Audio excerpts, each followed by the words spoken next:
اللہ علی محمد بسم اللہ الرحمن الرحیم السلام علیکم ورحمۃ اللہ وبرکاتہ۔ اللہ کرے یہ لمحے ہمارے لیے ہدایت اور دلوں کے سکون کا ذریعہ بن جائیں۔ آج ہم ضیاء القرآن میں سورہ بقرہ کی 6 آیت پڑھنے جا رہے ہیں۔ یہ آیت ان لوگوں کے بارے میں ہے جو ہدایت کو دیکھ کر بھی انکار کر دیتے ہیں۔ اللہ ہمیں ان میں سے نہ بنائے بلکہ ہمیشہ سچ کو پہچانے اور قبول کرنے والا دل عطا فرمائے، آمین۔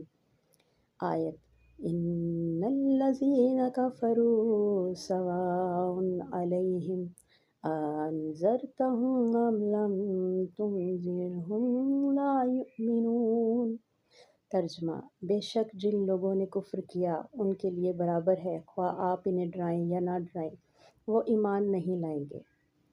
مفہوم: یہ آیت قرآن کا ایک نہایت گہرا روحانی اصول بتا رہی ہے۔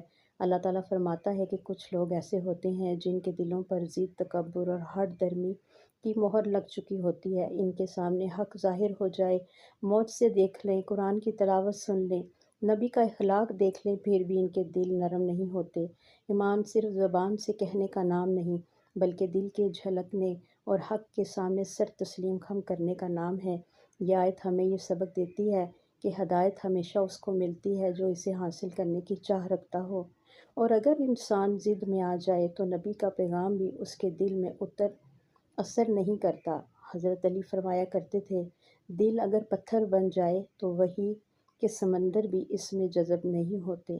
تو ہمیں یہ دعا مانگنی چاہیے کہ اے اللہ، میرے دل کو ایسا بنا دے کہ تیری بات سن کر بھی اثر نہ ہو، بلکہ ہمیں ان لوگوں میں شامل کر جو قرآن کی ہر آیت پر لرز جائیں، جن کے دل نرم ہوں، آنکھیں آنسوؤں سے بھیگ جائیں اور زبان خود کہے، اے رب، ہم نے سن لیا اور ہم نے مان لیا۔ آخر میں دعا ہے میرے رب کریم سے، اے میرے پیارے اللہ، ہمارے دلوں سے ہٹ درمی، ضد اور تکبر کو مٹا دے، ہمیں سچ قبول کرنے والا، نرم دل والا اور فرما بردار بندہ بنا دے۔ قرآن کی ہر آیت ہمارے دل میں ایمان کی روشنی بن کر اترے، آمین یا رب العالمین۔